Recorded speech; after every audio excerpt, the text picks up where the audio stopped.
Sagad sa buto at tagos hanggang dibdib, kulang pa ang mga mabulaklak na salitang yan upang ilarawan ang paghihirap na pinagdaraanan ng mga taong nawawala ng mahal sa buhay at nangungulila. Muli, damayan natin sila sa kanilang mga paghihirap at bigyan din ng pag-asa. Magandang gabi, ako si Jessica Soho at ito ang nag-iisang programa sa telebisyon na kaagapay nyo sa puspusang paghahanap. Sana'y muling makapiling.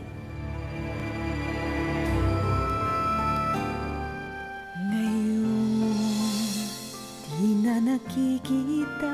Araw-araw na po kami naghahanap. Natira na lamang ay alaala.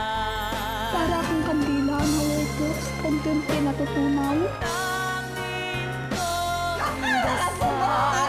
Hindi ka na makikita! Sana'y muli kang makapiling.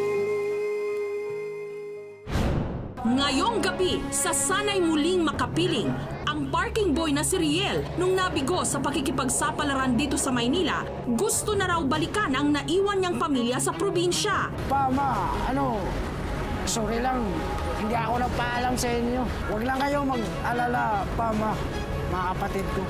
Buhay na buhay ako. Matapos mawala ang 7 taong gulang na si Mandy, heto na ngayon ang kanyang ina na si Delia. Nilalaro na lang ang mga naiwang laruan ng kanyang anak. Yung ginagawa niya, ako ang gumagawa. Ganun. Lahat. Bakit ko ginagawa yan? Parang naano ko siya, feeling ko parang nandito siya sa akin. Si Noel, ang iniwan niyang mga anak 2 dekada na ang nakararaan, nais niya ngayong hingan ng kapatawaran. Pasensya na po. Pasensya na kayo sa aking pagkukulang. Pero sa pagmamahal, mahal ko kayo dahil anak ko kayo. Samahan niyo po kami sa isang oras na makwento ng pagsubok, pag-asa at pag-iisa. Dito lang sa nag-iisang programa sa telebisyon na kaagapay niyo sa puspusang paghahanap. Sana'y muling makapiling. Sana'y muli kang makapiling. Sana'y muli kang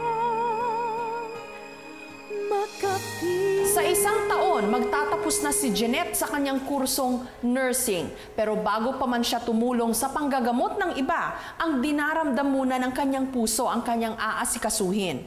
Ang pagkawalay niya sa kanyang ama na 2 dekada na niyang hindi nakikita. In demand ang mga nurse abroad, kaya't sangkaterba pa rin ang kumukuha ng nursing. Marami kasi ang nangangarap makatapak sa land of milk and honey, kung saan hindi hamak daw na mas mataas ang makukuhang sweldo.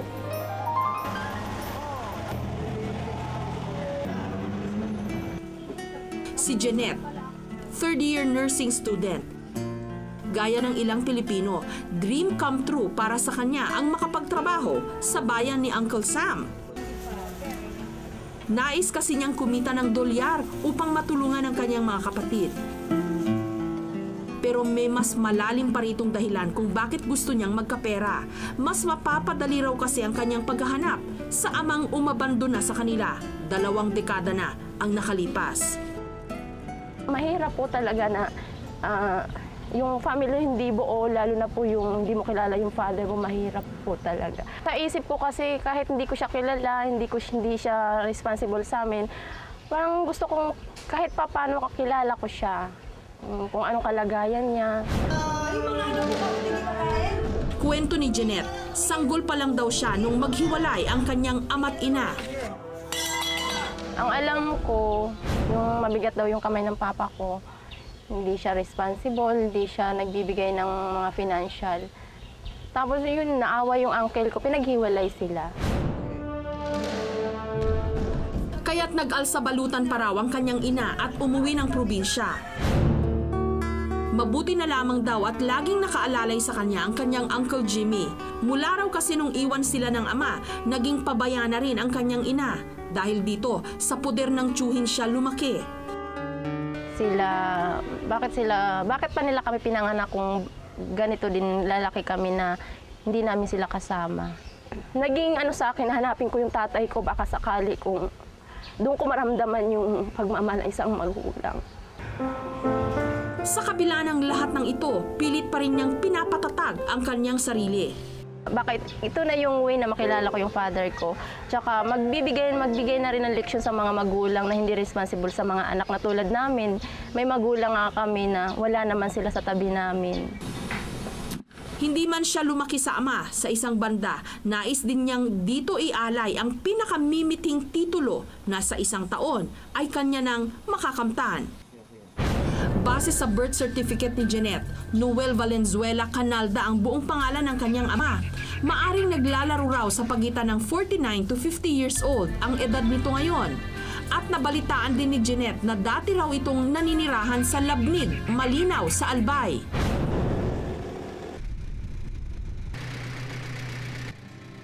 Sa pakikipag-ugnayan namin sa local government ng Albay, nalaman naming 15 taon na palang wala sa nasabing lalawigan ang ama ni Jeanette. Dahil dito na raw sa bayan ng Sipokot sa Camarines Sur, payak na namumuhay si Mang Noel, 49 years old. Sa loob ng 2 dekada, paulit-ulit daw niyang naririnig ang sigaw ng kanyang konsensya, patungkol lagi sa mga anak na basta-basta na lamang niyang iniwan. Napakahirap po talaga rin. Mahal na mahal ko po talaga yung mga anak ko. Kaso alam, hindi ko naman po kapiling, hindi ko na alam. Parang hanggang po na hindi ko sila nakuha na buhay po, talagang nadadama ko po na masakit din sa kalubang ko. Hindi ko sila nakita. Aminado si Mang Noel, may pagkukulang siya sa dati niyang pamilya. Menor de edad daw kasi siya nung nag-asawa, kaya't naging marupok siyang haligi ng kanilang tahanan. Nasusuklaman pa ako nung gawa po. Wala pa akong naibigay sa kanila ng sustento, suporta sa pag-aaral po nila. Kaya medyo nag-ano na ito, siyempre, masakit din sa isang ama na susumbatan ka ng anak mo. Pero tama, nasusumbatan ka po. Alam ko naman po, hindi ako nakapagbigay ng sustento.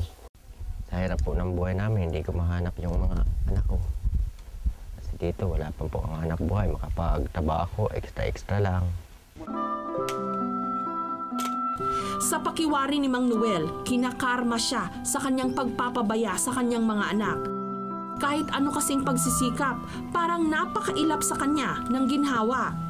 Nananalangin na lang po ako ng pangsarili lang po. Kaysa nga po, naalala ko sila, nahingi na lang ako sa kagurang na sana po patubayan sila ng Panginoon Diyos. Ako nga po may pagkukulang sa kanila. Ngayon, tanging kapatawaran ng kanyang mga anak ang magpapalaya sa inuusig niyang konsensya. Anak, kung ano man ang pagkukulang ko sa iyo, pasensya na kamuta, alam ko naman po talaga, alam ko naman na nagkukulang ako sa inyo. Pasensya na kayo kung sa aking pagkukulang. Pero sa pagmamahal, mahal ko kayo dahil anak ko kayo. Nito lamang Biyernes, nagpasya si Jeanette na umabsent sa klase para hanapin sa kabikulan ng kanyang ama. Kasama ang kanyang kuya Jonoel, tatahakin namin ang daan patungong Camarines Sur upang wakasan ang 2 dekada nilang pangungulila sa kanilang padre de pamilya. Umaga na nung narating namin ang bayan ng Sipokot sa Camarines Sur. Nararamdaman ko na talaga makikita ko siya kasi iba yung nararamdaman kong kabay. Nanlalamig ako, nanlalamig yung kamay ko. Hindi ko alam kung bakit na ganito. Hindi gaya nung kagabi, parang relax lang ako. Ngayon, sobrang kaba talaga yung nararamdaman ko. Feeling ko makikita ko na siya. Nung mga oras namang yon, tutok na tutok si Mang Noel sa pagsasalansan ng mga gagamitin niyang panggatong sa kanilang bahay. Wala siyang kamalay-malay. May mga bisita siyang paparating sa kanyang tahanan. Magandang hapon po. Hapon naman. Tatanong po kami kung may Noel Canalda. Ako nga po. Ano po yung Gitnang pangalan ninyo. itong pangalan niyo? Valenzuela. Ilang taon na po kayo? Nasa 49. Ano pong pangalan ng una niyong Ano po asawa? ng asawa niyo? Josepina. Ano po ang tuloy po ng Jamos. Jamos? May anak po ba kayong alam na naiwan sa kanya? Mayroon po. Ilan? Ano po pangalan ng anak niya? Yung una po, ang anak ko po doon ay pangalan Junway. John. Yung pangalawa? Yung pangalawa ay Chewy. Yung pangatlo? Yung pangatlo, Janet. Janet. Yung pangapat? Ang magkapatid, animo investigador na ininterrogate si Mang Noel hanggang Kami na po yung dalawang anak ninyong nawawala. Kayo, Siya si Junul, ako po si Janet.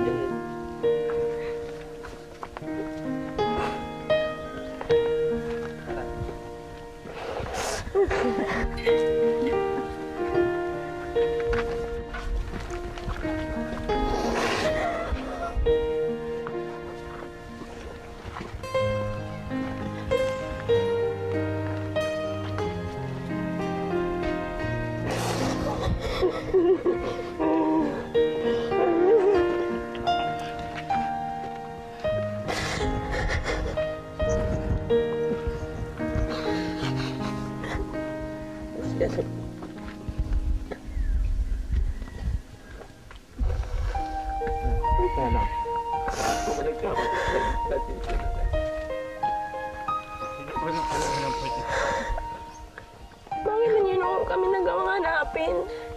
Naghanap po ako noon sa inyo. Pumunta sa Boreas. Napusabol po ni nanay. Wala na dito yung asawa mo. Nasa Cebu na. Kaya hindi na pa ako naghanap. Dahil sinuntok pa ako nung... Yung join ka nung... Opo. Sige. Ito pong sugat ko. Natukat po noon. Umpisa po noon. Natakot na po ako. Naalala ko po yung... Napa ko yun ang join ko. Naalala ko po yun. Pero ako po yung... pangalan niya. Ito po yung pangatlo, si Janet. Kaya si Joey, hindi natin na. Si Joey hindi siya sumama. Hindi namin nakasama. Ano? Kayo po.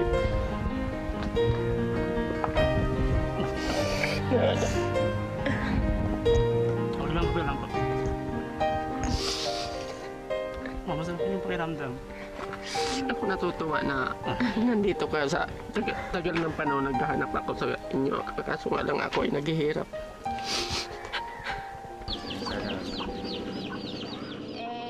Sa pagkakataong yon, nakaharap din ni na Jeanette ang bagong misis ng kanilang ama. Ikaw yung panganay. Si John Noel. Hindi naman niya nawala kayo sa isip niya. Kasi, umiyak ngayon paggabi. Kaya lang hindi kami makabigay ng tulong dahil hirap din kami. Hindi ko naman sa kanya pinagkaisabi ko nga, pumunta ka, hanapin mo sila. Naghanap kami dyan sa sinasabi bang address na Halabang Baybayin.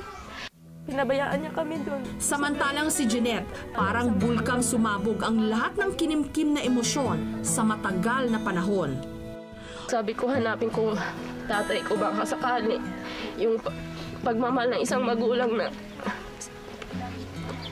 hindi na ibigay ni mama kasi kulang kami sa pagmamahal ninyo. Kahit ikaw, hindi ka namin alam kung asaan ka. Kahit sulat, hindi ka nagpapadala ng sulat. Picture, hindi ka... Kahit picture, wala akong may pakita ang picture. Kahit dulo ng daliri mo, anino, hindi namin kilala, hindi namin nakikita. Kaya gumawa na ako ng paraan para makilala ka namin.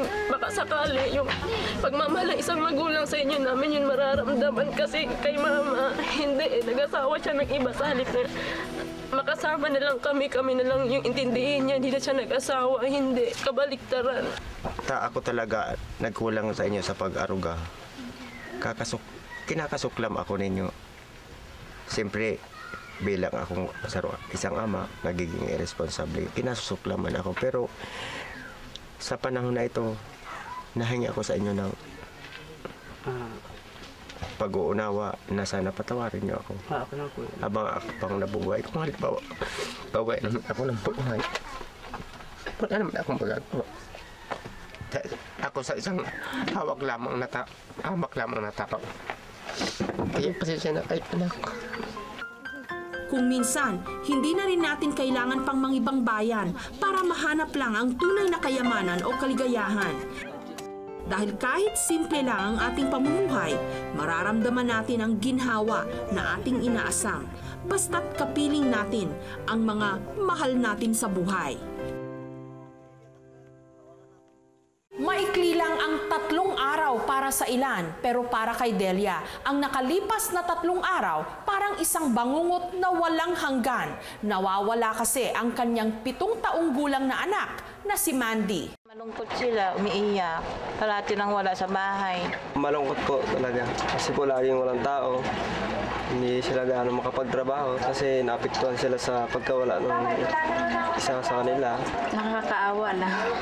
Lalo na sa nanay kasi siguro hindi siya nakakatulog. Halos iisang paglalarawan nila sa pamilyang nakatira sa tahanang ito. Kung sisilipin nga raw ang loob ng bahay, kapansin-pansin ang mga nagkalat na laruan. Habang namamayani ang ingay mula sa electric fan at telebisyon, sa unang tingin, iisipin mong may bata ritong kundi man libang na libang sa panunood ng TV, abalang-abala sa paglalaro. Sa halip, ang 40 anyos na babaeng ito ang aming naabutan. Siya si Delia, nililibang ang sarili sa paglalaro ng mga laruang naiwan ng nawawala niyang anak na si Mandy, 7 years old. Lalaro niya ganun. Ano yun? Wala po siya ngayon. Wala, parang yung ginagawa niya ako ang gumagawa, ganun. Lahat. Bakit po ginagawa yan? Parang naano ko siya, feeling ko, parang nandito siya sa akin. Ako yung siya ako na feeling ko. Talagang gusto ko nandito siya lagi. Parang yung sa katawan ko nandito siya. Lahat ng ginagawa niya, ginagawa ko. February 18, nung parang patraidor na nawala sa kanyang piling ang kanyang anak. Bumibili po ako ng gas noon. Nandiyan po yung mister ko. Sa gilid lang siya ng bahay. Tapos yung anak ko po, nandiyan siya, patakbo-takbo po dyan. Ang hindi alam ng mag-asawa, hindi sila dapat nakampante nung mga oras na yon. Nakita ko na yung mister ko sa labas. Ang sabi niya, nakita mo ba si Mandy, Del?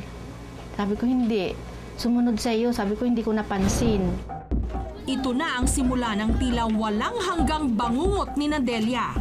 Kaya ngayon si Delia, hindi na halos mabitaw-bitawan ng stuffed toy na ito. Iniisip na ang pinakamamahal na anak ang kanyang yakap-yakap. Kagabi, kinuha ko to, naka-ano ko siya. Parang buhay siya. Parang inuunan niya to. Inuunan ko rin to. Para pakiramdam ko, parang ano siya, yung buhay. Parang ginagano niya yung mga ko. Parang parang siya, buhay, pero gumagalaw yung mga kamay niya, ganun. Pala, hindi naman pala siya, ganun. Ikwinento rin sa amin ni Delia, may autism daw si Mandy. Parang, ang nasabi lang kasi ng doktor, may sarili siyang mundo.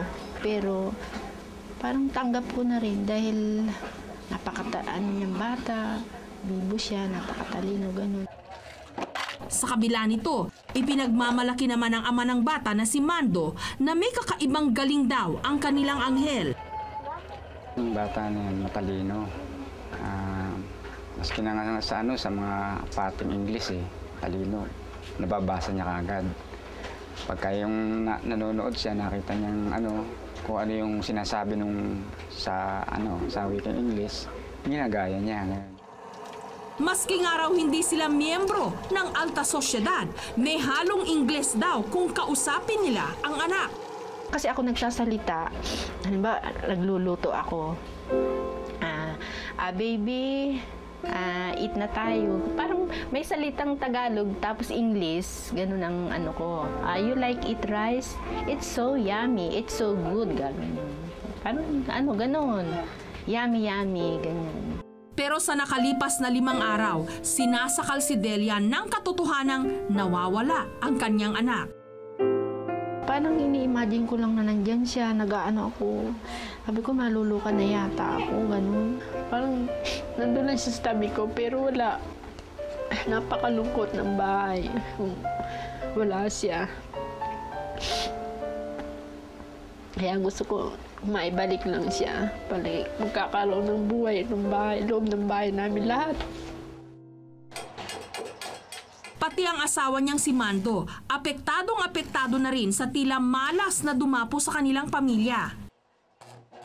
Una-una, hindi ka makapagtrabaho dahil naghahanap ka sa anak mo. Ganun. Hindi na kami mapakali, ganun. Hanap dito, hanap doon. Maski na saan kami naghahanap. Sa aming pakikipanayam pa kay Delia, nalaman namin ang mga sumusunod na impormasyon. Maputi at makinis daw ang balat ni Mandy. Malalaki ang mga ngipin nito. At higit sa lahat, English speaking. Kinabukasan, sinamahan namin ang mag-asawa para maghanap sa kanilang bunso. Una naming pinuntahan ang Ugong Valenzuela. Dito raw kasi huling nakita si Mandy. Parang wala raw dito, gawa nung walang makapagsabing hindi nila nakikita. Minabuti na muna naming manawagan sa DZBB. Nagbabaka sakaling may makarinig sa pagsusumamo ng mag-asawa. Sige nanay, manawagan ka, baka nakikinig yung nakapulot o kumukot ko. Nananawagan po ako na kung sino man pong nakapulot po sa anak ko o nakakuha po na si Mandy Del Carmen po, maaari po niyong ihatid dito sa tanggapan ng QTV o di kaya naman po sa may cellphone po dyan nakalagay sa... Ito, 0918-696-9116. Habang nananawagan sa himpilan ng DZBB ang mag-asawa, sakto namang nakipag-ugnayan sa aming tanggapan ang Reception and Action Center o RAC sa Kamuning. May napulot raw silang isang batang Inglesero. Nung pinuntahan namin ang bata, napansin naming kamukha nito ang nawawalang anak ni Delia. Ayon sa mga taga-RAC, napulot raw ito ng barangay chairman ng Vasra sa Quezon City noong February 19. Nung pagdating niya, medyo marumi siya, tapos walang tsinelas. Hindi siya makapagsalita, tsaka malikot. Kaya binansagan nila ang bata bilang Boy Vasra. Nakakabilib daw ang kakayahan ng bata. Napapansin namin mga ilang araw na nagsasalita ng mga English, na-identify niya yung mga shapes. Based doon sa observation namin, pag autism talaga may sariling mundo. So, parang basically, kinukonsider namin siya na special child. Circle. Then, square. Square. Square, triangle, circle. Yun doon siya. Ganun lang ang identify niya. Dahil wala namang masama sa pagbabakasakali, dali-dali naming dinala ang mag-asawang Delia at Mando sa RAC. Hindi kasi malayong ang natagpo ang bata sa RAC ang tutuldok sa kanilang paghihirap. Pagdating ng shelter. Ay, tama yun nga. Baby ko! Mandy! Baby!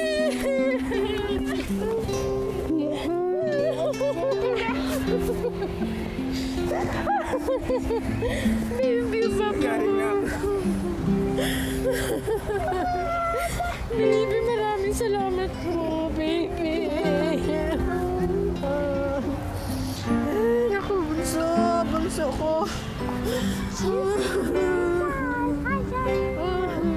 Okay, baby, okay.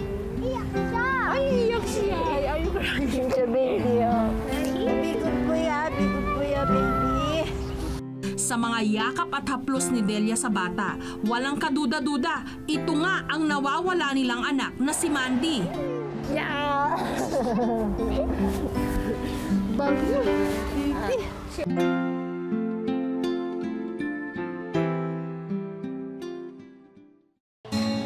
Makalipas ang ilang araw, muli naming sinilip ang bahay ni Delia. Sa pagkakataong yun, ang tahanang dating binibingi ng kalungkutan, ngayon pinupuno na ng masasayang tawanan. Tunay ngang ang ingay ng mga bata ang tila musikang nagbibigay buhay sa kahit saan mang tahanan. Hanggang kailan mo kayang tiisin ang lamig ng sahig ng bangketa? Hanggang kailan mo kayang tikisin ang pamilyang iniwan mo sa probinsya? Ang lahat ng ito nakahanda ng tuldukan ng 5 taon ng palaboy na si Riel. 5 taon ng palaboy sa Maynila si Riel, 25 anyos. At pagpaparking ng mga sasakyan ang tanging niyang ikinabubuhay. Ngayon, kumikita ako ng 40. Magkano binigay sa'yo ng driver? Kuminsan, 5. Kuminsan, 10. Kahit maliit ang kita, kinahihiligan na rin niya ang trabahong ito. May kakaiba raw kasi itong naibibigay sa kanya. Dito nga, parking ka, kukunin mo lang sa sandaling oras, kuha na kagad. Mas maganda yung parking. Bakit? Kasi makikita mo yung yung kastigan mo ba? Gaya ng karamihan ng mga nanggaling sa probinsya, nahalina rin si Riel sa maunlad daw na buhay dito sa lungsod. Kaya naman mula Cebu, sinubukan niyang tuparin ang kanyang mga pangarap dito sa Maynila. Parang gusto ko rin mangarap ba nga kahit kunti lang matutunan ko ba sa parang kakaiba ba sa probinsya sa Maynila, kakaiba. Gusto rin tayo makaahon ng Parang gusto ko rin pumunta sa Maynila ba, parang makikita ko yung mga tataas na building na ganun. Gusto ko rin makikita yung mga sasalita nila mga Tagalog na. Dahil sa ambisyon, buong tapang niyang nilisan ng Cebu noong 2001, subalit umalis siya nang walang paalam sa kanyang mga magulang. Pagdating niya rito sa Maynila, napadpad ako sa Quiapo Center. Trabaho. Master baker ako. Ngunit si Riel, noong mga panahong yon, may iba pa palang pinagkakaabalahan. Pag gagawa kami ng tinapay, yung pagkatapos, tsaka na kami magbisyo. Pagkatapos doon, balik na mas trabaho ulit. Aminado si Riel, ang bisyong ito ang lumusaw sa kanyang mga pangarap na naging dahilan para unti-unti siyang maghirap. Sa sobrang kahirapan, ang kanyang naging tahanan, ang lansangan.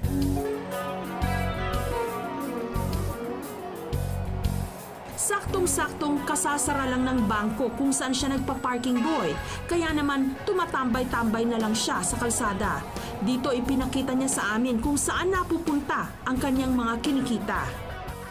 Ito sa ikaw. Binibili ko to sa Quiapo.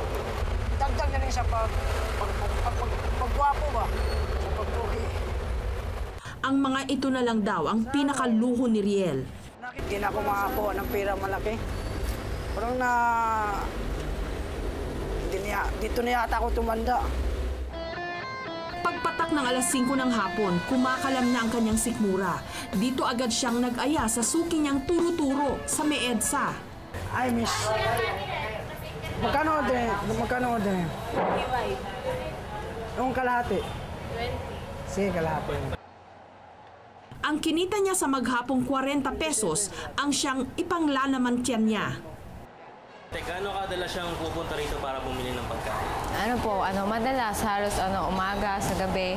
Pero puro tubig lang. Madalang lang yung pagkain kasi wala siya sigurong pera. Kaya hindi lang. Pagkatapos mong kumain, pag gantong oras, saka pupunta pagkatapos? Ay GMA pa rin. Kutsi pa rin, paparking pa rin ako. Sige, tara. Sige, sir.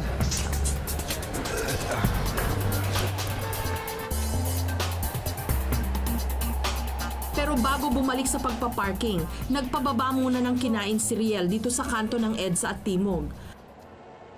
Nainitan man ang kanyang tiyan sa masarap na adobo at kanin, mamaya naman daw ang malamig na gabi ang kanyang makakasama.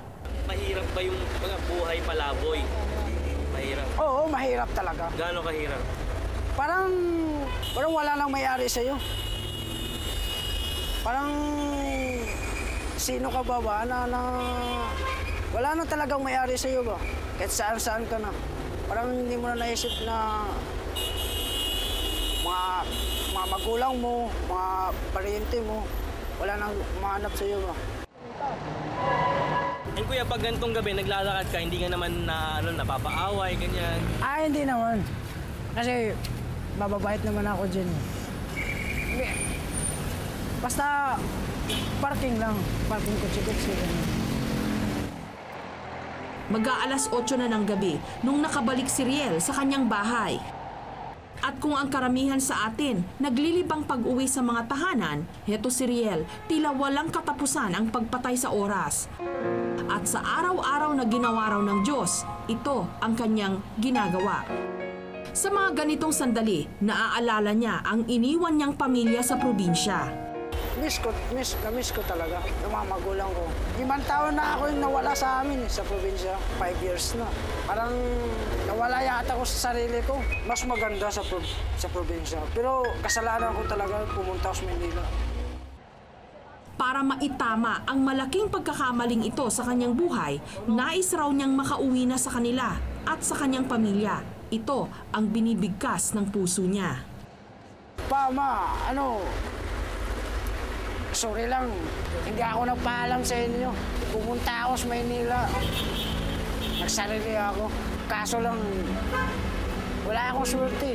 Huwag lang kayong mag-alala, pa, ma, mga kapatid ko.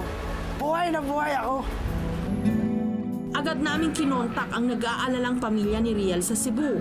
At doon namin napag-alaman na hindi naman pala talaga nag-iisa si Riel dito sa Maynila. Dahil sa Novaliches ngayon nakatira ang kanyang kuya Richie. Bali, yung kapatid ko kasi, naglayas yun sa amin. Hindi naman niya alam kung saan niya mapupuntan dito. Kaya. Nagkataon naman nung mga panahong yon, dito na sa Maynila tumitigil si Richie. Kaya laking gulat niya nung nag-cruise ang kanilang landas. Aksidente lang din na nagkita kami sa Quiapo. Sa Lubong lang kami noon. May mga mula pagdating na rito, may mga 1 taon na saka kami nagkakita. Pero hindi na yun muling naulit pa. Dito na niya sinimulang hanapin ang kapatid. Hindi ko maiwasan na maisip ko yung kapatid ko. Kung saan ako biyahe ko lang. Tinitingnan ko yung mga biyadanan kung may nagbato sakali na makita ko yung kapatid ko. Lalo naman hindi ko rin nailas. Hanggang sa nakarating sa kanya ang isang nakapanghihinang balita. Sabi nung kasama na sa trabaho, bali na lang daw. Nakikita na lang daw niya sa mga kasada-kasada na lang. Tapos wala na siyang alas bihis, hindi na rin siya Kaya naman sa tuwing nagsasabit siya ng mga sinampay, wala siyang ibang naaalala kundi ang sinapit ng kanyang kapatid. Minsan, napaiyak nga ako minsan, magkuwento sa akin yung kasama sa trabaho. Kasi minsan daw, napagtutulungan na lang daw ng minsan sinasabi na bubugbog daw.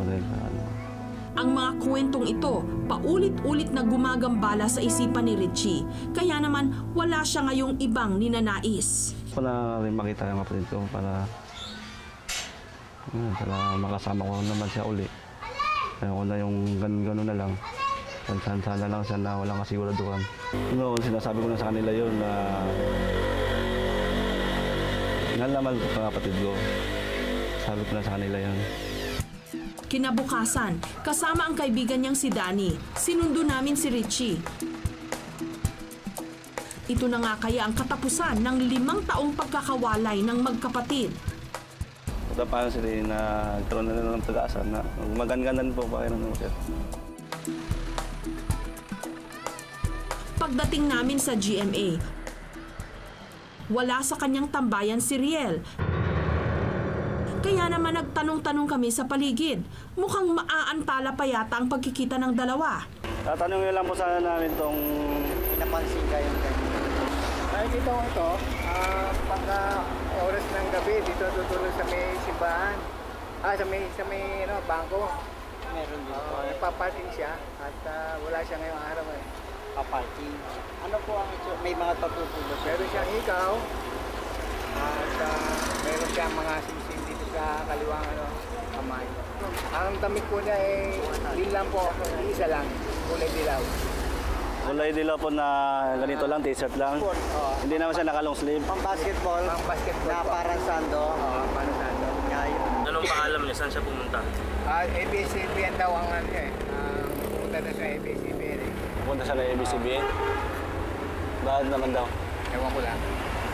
Ilang kanto lang mula sa aming kinatatayuan ang layo ng sinasabing lugar. Kaya naman wala na kaming inaksayang panahon. Ginalugad namin ang mga lugar kung saan maraming sasakyan. Baka sakaling kasing isa si Riel sa mga nagpa-parking dito. Ano kadilaw? Ganyan ba yan? Ano? Nakailang ikot na kami sa lugar pero wala pa ring Riel na lumitaw. Dito nagpasya na lang kaming hintayin si Riel sa kanyang tambayan. Inabot na kami ng dilim at halos 4 na oras kaming naghintay kay Riel. Subalit tanging ang mga dumadaang sasakyan lang ang bumubungad sa amin. Sir! Nanonood ako na sini.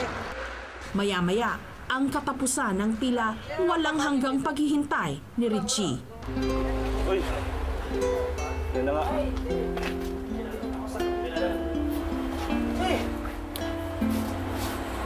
Ano sa naman taong ba eh? Nanonood ako na sini sa Quiapo.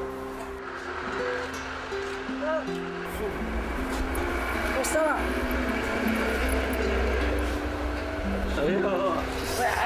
Si Richie hindi napigilang mapaluha nung pagkatapos ng 5 taon, muling nakita ang kanyang kapatid. Hindi ka na awa sa sarili mo? Kaya nga, napaparaki niya ako kutsi. Kutsi lang pagkain ba? Ulit ka sa ato.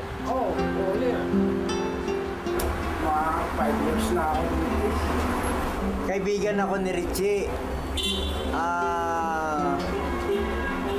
Kung bibigyan ka ng pagkakataon, gusto mo na ba umuwi agad? Hinahanap ka ni mama mo. Oo, sama-sama tayo ulit sa ato, ah? Nag-aalala kami sa'yo, baka kakatulog mo dito kung saan-saan, mapahamak ka. Ayos ba yung katawan mo? Wala ka ba nararamdaman masakit sa katawan mo? Ayos lang. Ako pa, may paglabas ko sa sinta. Malusog ka. Walang mapaglagyan ng tuwa ng magkapatid. Dalawa lang kami. Dalawa lang kami, magkapatid. Yan ang kuya ko. Na lalaki. Dalawa lang kayo magkapatid na lalaki. Dalawa lang kami, lalaki. Pero... Kuya ka.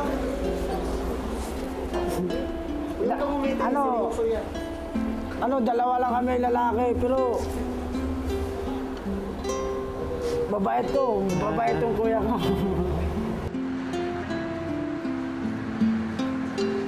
Ang Maynila ang magsisilbi pa ring lungsod ng mga pangarap para sa karamihan. Pero minsan, hindi sapat ang ating ambisyon para marating ang lahat ng ating ninanais. Walang masama sa pagtalikod sa pinangarap nating Maynila kung mas mainam naman ang ating buhay sa pinanggalingan nating probinsya.